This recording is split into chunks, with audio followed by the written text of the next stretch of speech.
James, back with a bang at the end, and it must have been nice just to get out there. Yeah, obviously when you're injured, it's horrible being away from the group, from the lads, from the Saturday at 3 o'clock.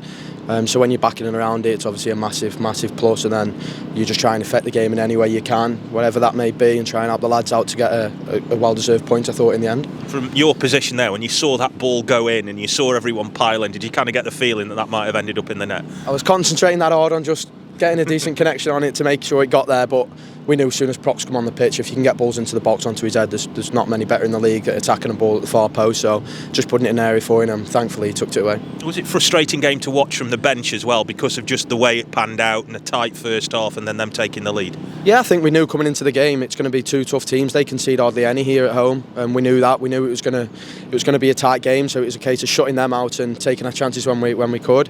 I thought it was a game of minimal chances, I must say, but I think a 1-1 was probably a fair result in the end. When you came on, as you did after a month layoff, I think, was there a real kind of, did you want to get the engine running straight away? I know you've talked about managing yourself before, so did you have to kind of rein yourself in a bit?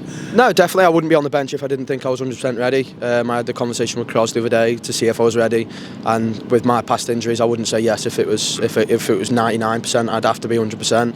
And like I had to do my warm-ups bang on, so when I go on, the first thing would be a sprint, and just to make sure I'm okay, and thankfully I am, so hopefully that's the end of it. Is it a big thing though when you've had a hamstring problem to come on and get a good feeling straight away that there is nothing wrong when you're in a match environment? No, like I say, it's probably more of a mental thing if you think like that. I do the rehab right, I'm with the physios and DT most days. I know it's all spot on, I trust them, and I trust my hamstrings now.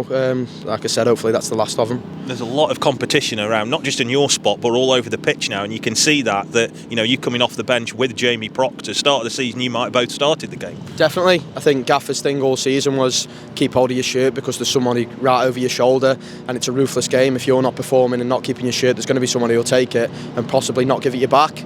We've seen it quite a few times this season. Dan Jones, probably been one of our best players this season, was out with a suspension. Connor Hall comes in and arguably been one of the best players at this end of the season, so he's got to now wait for his chance. But I think that sums up the strength and depth we've got. Like you say, Proc's coming on, and then at the end doing what he does best.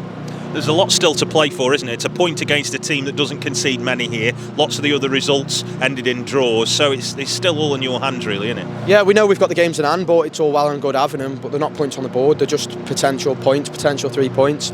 If we don't win them, they're no good to anyone. So, like we say, we're taking it game by game. We've just had a chat in there on to Tuesday, recover well.